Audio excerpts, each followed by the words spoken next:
Hello. Hello. Hello. Hello. And welcome. And welcome. And welcome And welcome to Backseat Genius. to Backseat Genius. The Backseat Genius. The Backseat Genius. Ladies and gentlemen, boys and girls, friends of ours in the Lorcana universe, my name is Miles Cook. Here on episode 3 of the Clubhouse by Backseat Genius, I'm joined by Jonathan Quiroz, Johnny Yanulis, a.k.a. Slow Play Johnny, and do we win the Ruby Sapphire Wizard back-to-back top 32 at both Dallas and Vegas. Gentlemen, pleasure to have you all here. And Chicago. And Chicago, not Vegas.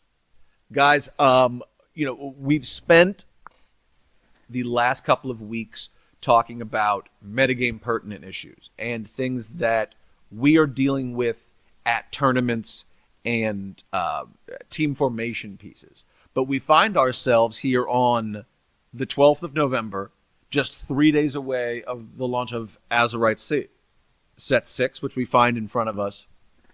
And there are so many exciting things when we think and we talk about new cards coming in to active gameplay. Are these cards going to be good? Are they going to be valuable? Are they things that we want to add to our collection? And it got a couple of us thinking about how we value a card. Not just is this card good, but is this card valuable? And is this something we should take time and interest in investing in? So let's talk paper tonight. Is that cool with you guys? That's fine. That's fine. Okay. Let's do it. Okay. So the opening question.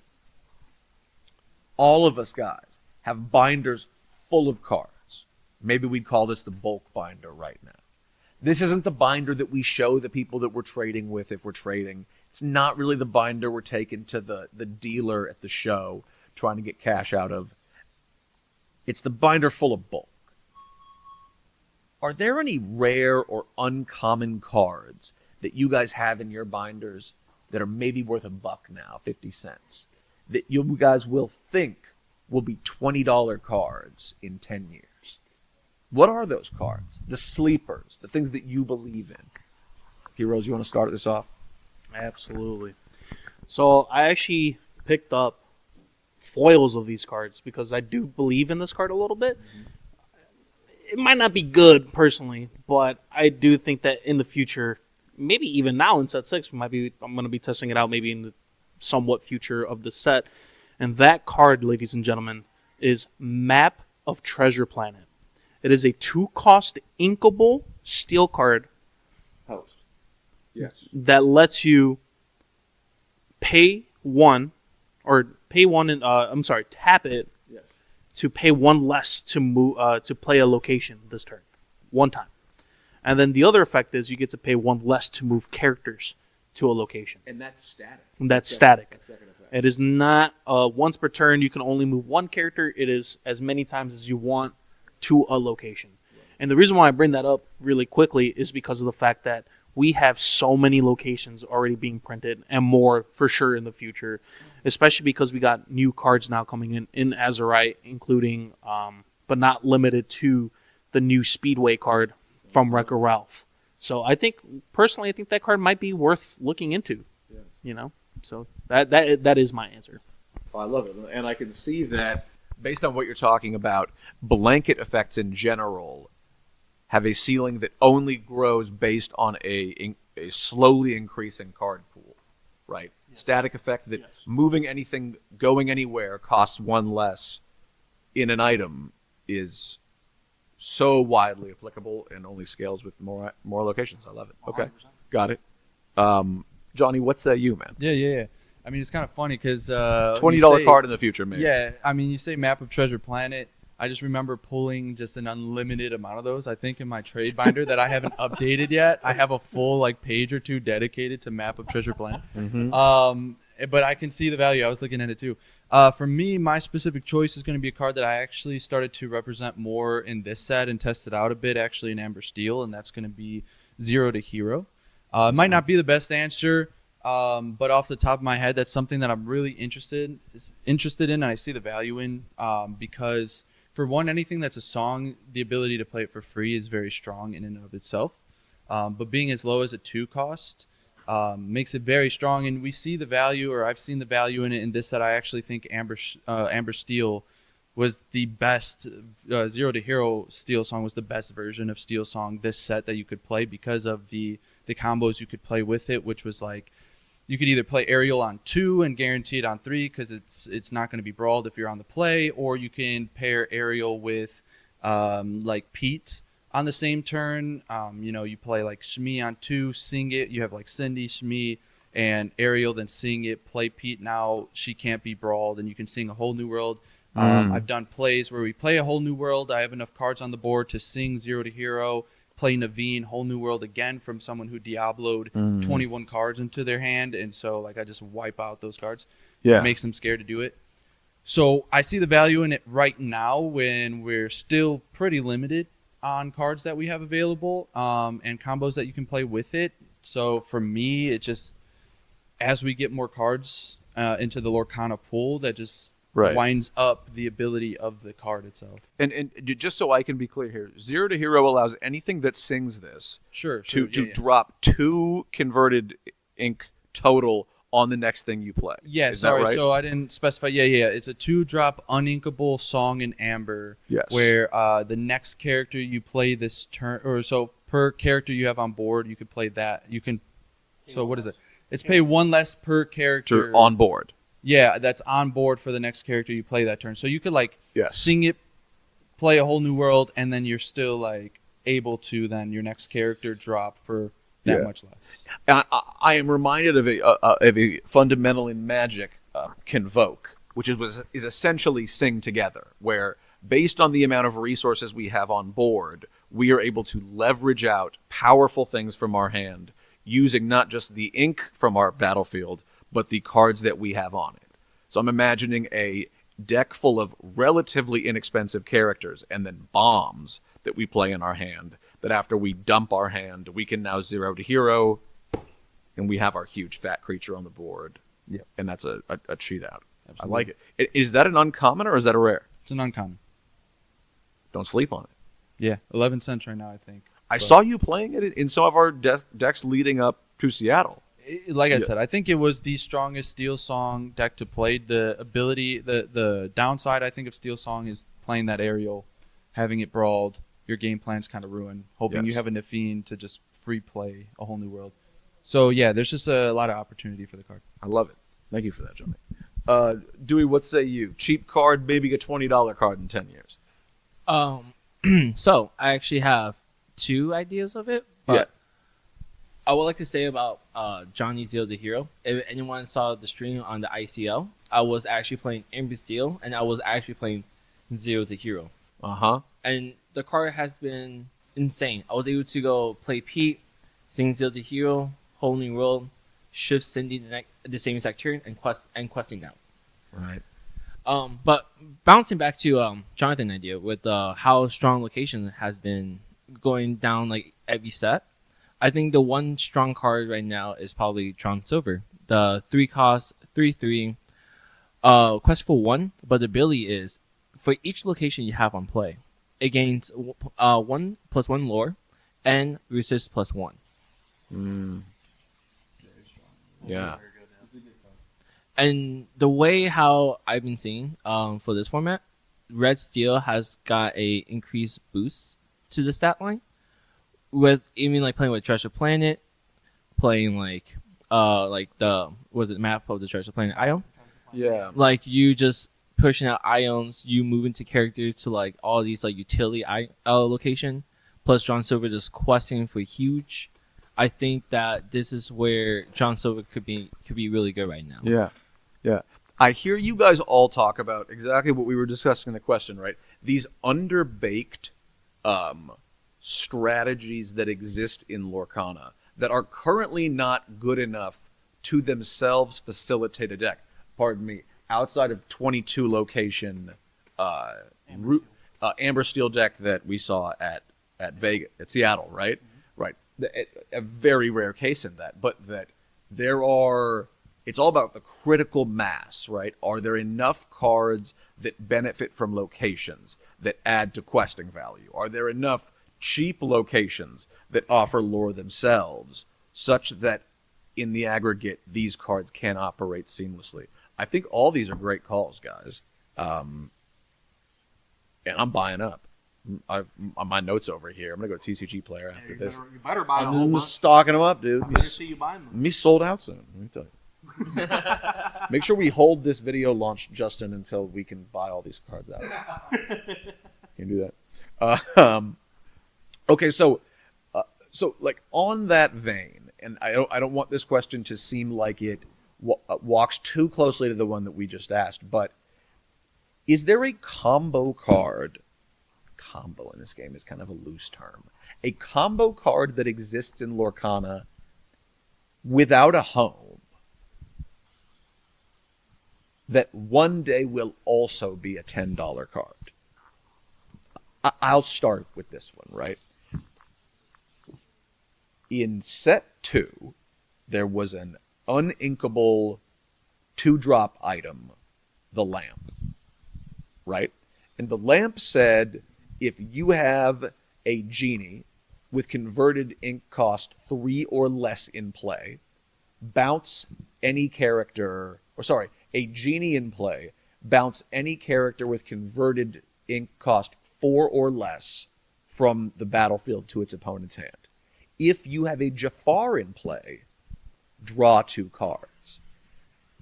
So a card that operated completely on the axis of are we in Agrabah, right? But a card that for 2 ink, giving you a super kit cloud kicker, Mother Knows Best, plus 2 cards in draw, I think massively strong. That was my thinking.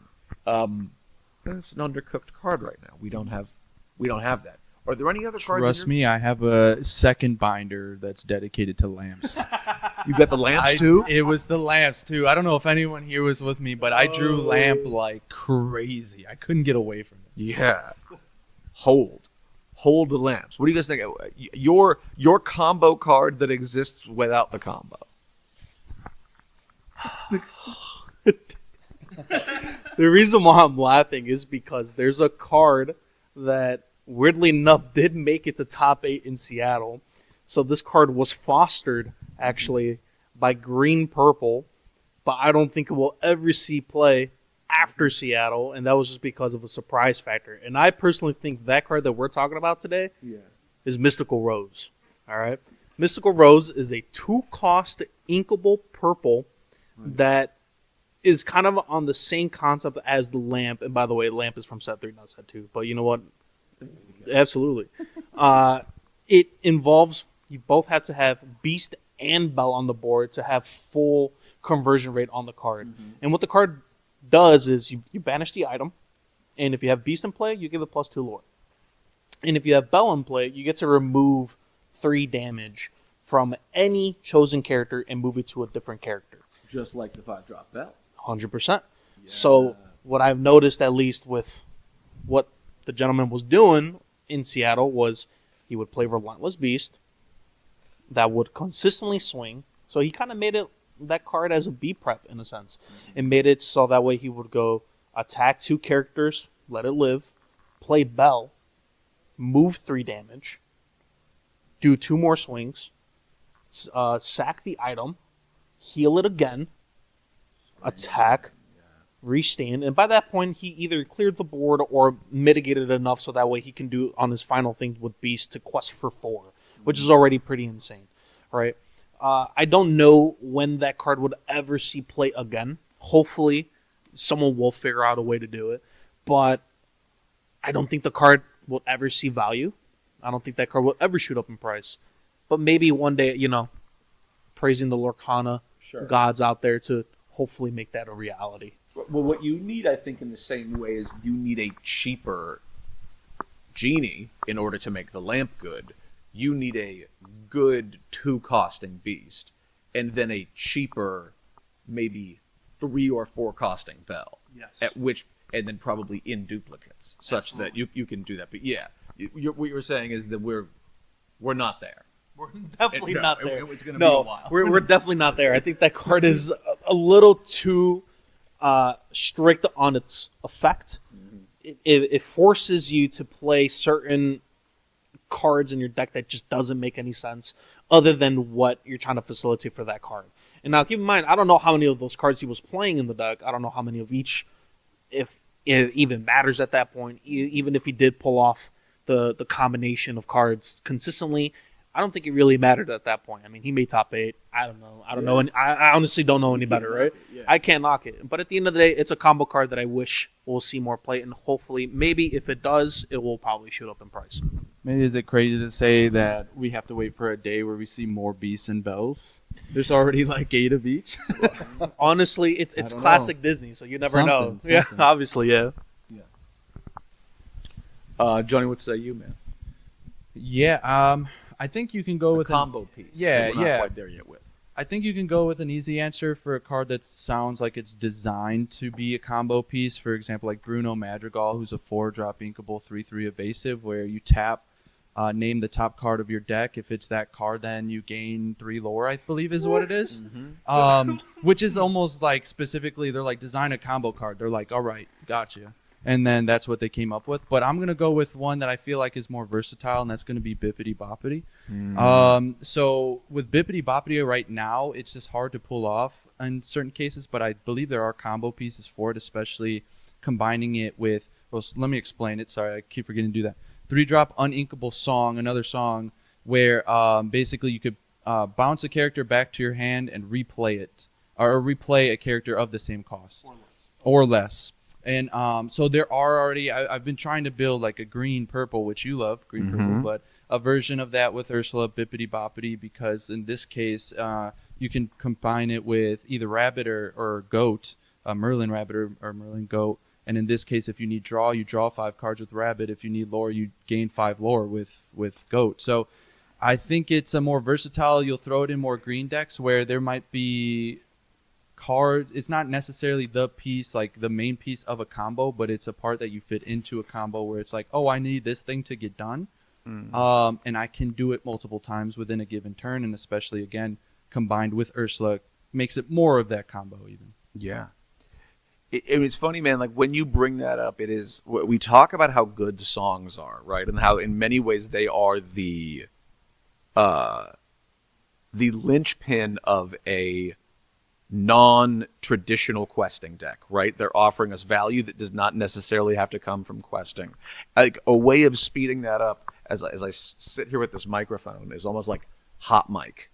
The ability for a singer to be able to not have rush, but to be able to sing that song immediately, right? Yep. Like first on stage or something like that. And there's no way we could go back and like retcon Ursula Deceiver of All to have that. But oh baby, like would that would that open a door for so many things, right? But that'll be a whole nother episode. Sure, yeah. Thank you for that. I like it. Dewey, what say you, dude? So bouncing off of John's idea, when he was talking about Bruno, the 3/3 evasive, I was actually gonna me and Johnny didn't talk about this, but I was gonna say Boss on the Roll. The boss is on a roll, yeah. Yes. 3-drop inkable song that lets you look at the top 5 of your deck, or any way you want. So you can put like 2-3 cards back on top, upon the bottom, put the rest on top, and then it lets you gain the lore. Yeah. So that's a funny combo where like you go boss on roll, activate Bruno, you already know what's the card is, you guess it. And then you just gain 3 lore off of Bruno plus 1 off the let the boss roll. And going back to like your song conversation, I think the song mechanic in this game is probably the most broken mechanic you could ever ask for.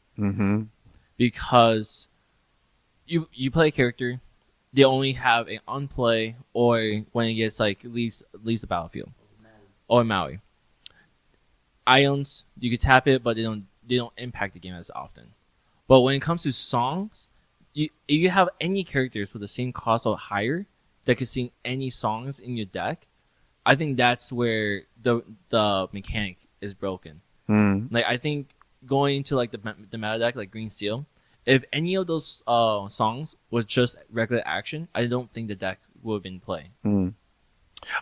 I suppose the way that I consider Hot Mic, or however you want to call Speed Song, would not be a character itself that can sing quickly, but a song that can be sung quickly, such that you could prevent the overpowered singer, like Ursula Deceiver of all, from being able to sing twice immediately. But a song itself that is not overtly powerful, but with a singer, can be sung twice or sung immediately, so that you could advance a board state kind of like a mini bosses on a roll. Like, okay, like let me really quickly stack my deck here, such that when I turn my Bruno sideways, I'll actually get 3 lore before I've spent 4 ink gaining 3 lore, and then somebody eats my Bruno. And real quick, just so the audience knows, because I think the very, very obvious answer is Jafar, the legendary Jafar. Wait, which one? The purple, yeah, that's a very obvious. So just so that people in the comments are like, how didn't you say Jafar? Like, I think that's very clearly the combo piece that people have tried to this point. Certainly. Chill. Just to go over that. He said chill. Yeah. This dude. Yeah. I mean, I believe that he is the closest thing to a one-man combo machine. Well, Yep. well Absolutely. like second, of course, to a whole new world, which he needs. Another deck that we play Lamp in, for sure. Yes, the original. Yep. And guys, on that note, as we like wrap up tonight, just as a some icing here, we've talked about the commons and uncommons in our binder, like the rares that hopefully we see increased value.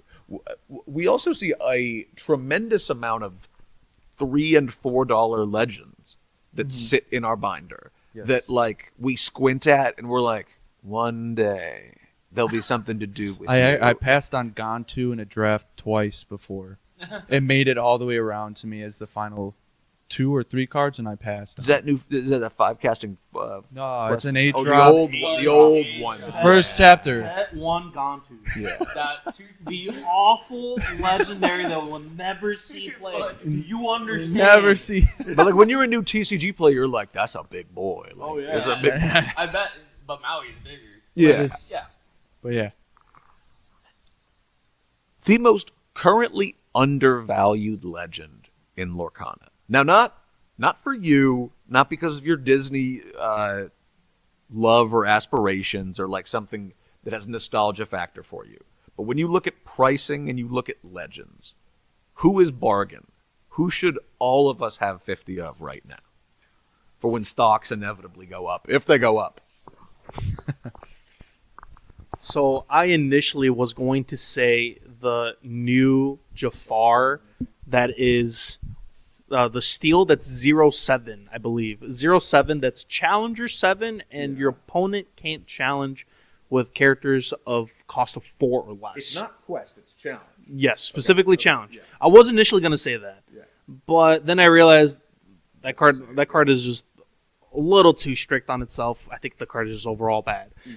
But now that I really thought about it, I honestly think that another new legendary that came in the same set, Arthur. It's a 7 cost, I believe 7 cost, uninkable that shifts for 5.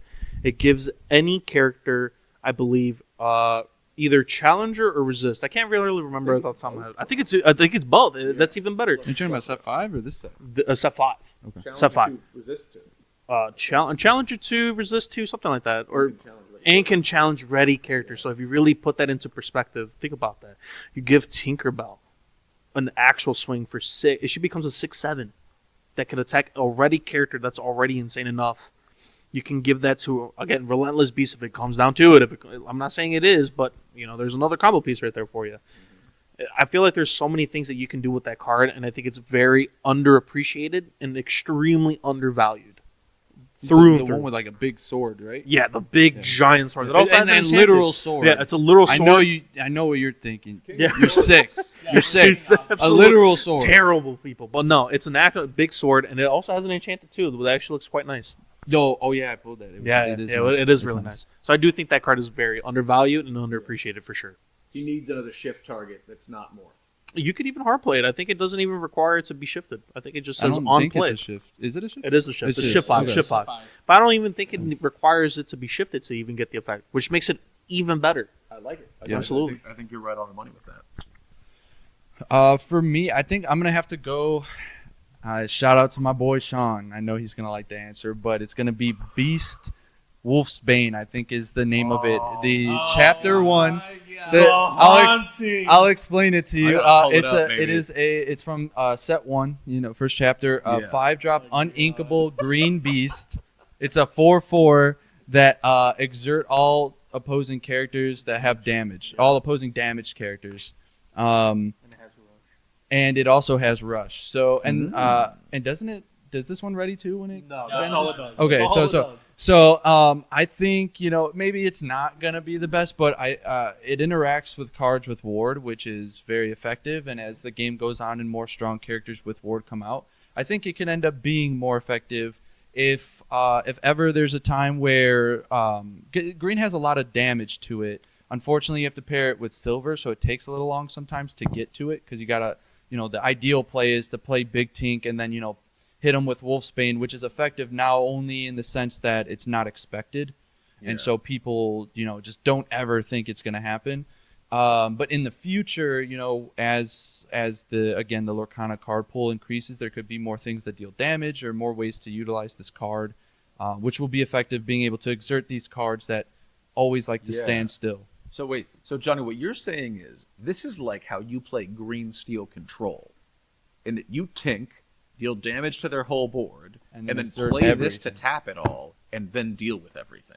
Yes. So it's sort of an inside-out way of...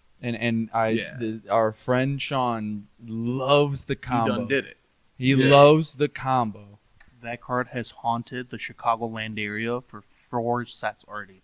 Only by one man, though. 4 sets? It's been 5. I say 4 sets very strictly. That's a very high ink intensity decision. I respect the gumption.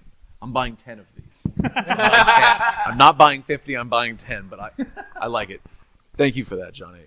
Dewey, take us home, man. Like, what do you think? The most undervalued legend. If you had $200, you're buying them all. What is it? Sorry about that. I think the one legend that I would like to say, and everyone is hyping with this one card in this set as well. The card called Bend to My Will. People forgot there is actually a character. It's a shift 3. It's a 5 cost. Uninkable though. But her name is Belle. Oh, I remember getting schooled at this last week. All I kept doing was pulling this card, man. I'm haunted by it. You guys took me to church on this card 2 weeks ago. Yeah. Go on. Set 2. It's set 2. And everybody's talking about like Bend to My Will, right? Oh yeah, my bad. So when this character is banished in a challenge. No, it's just challenge. Oh, when it's challenged, make your point, discard the entire hand.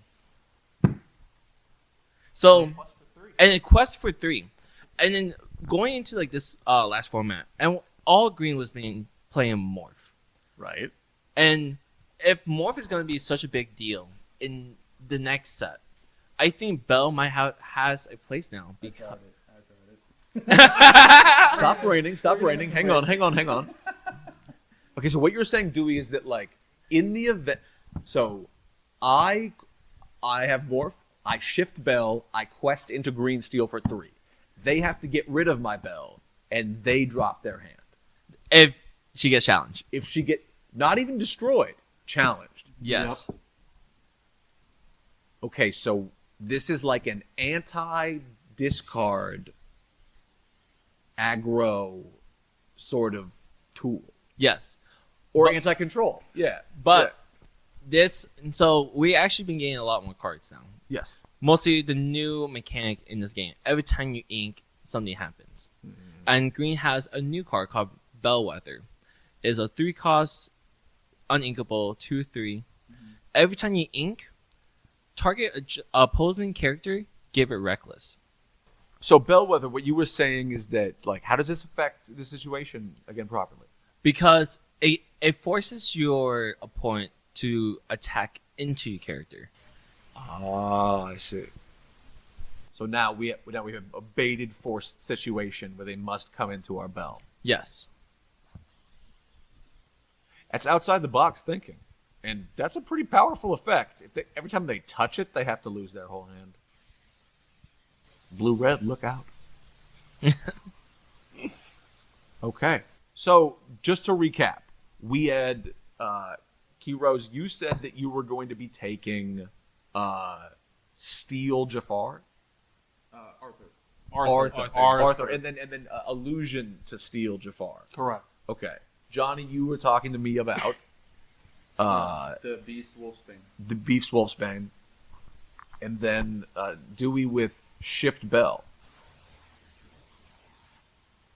Guys, I feel like I gotta go crack open TCG Player and see what's going on with some of these cards, because honestly, as somebody who came into the game in set 3, I feel like there were a lot of things that were left behind, and if I didn't see it in a list from set 3 moving forward, like it was just back there. So, guys, thank you guys so much for tuning in tonight, fellas. Thank you very much for being here. As somebody who came from Magic myself, as I look back at the binders and binders of cards, and even in Pokemon too, that we saw almost no functional utility for, but that diamond in the rough existed everywhere, where something referenced a future ability or one day just unlocked a little mechanic that itself triggered other things to be possible in the future, is I think one of the reasons why we play card games. Right? So keep an eye on your old stuff. Buy Azurite C. Buy the singles you want to. Thank you guys very much to Supernova Toys and Collectibles. It was here for Clubhouse episode 4 next week. I spilled my drink, big brother. I didn't. My bad. Must be the money if you want to Running around me, you know you're wild. Hey, must be the money. Hey, that's in this clip right here.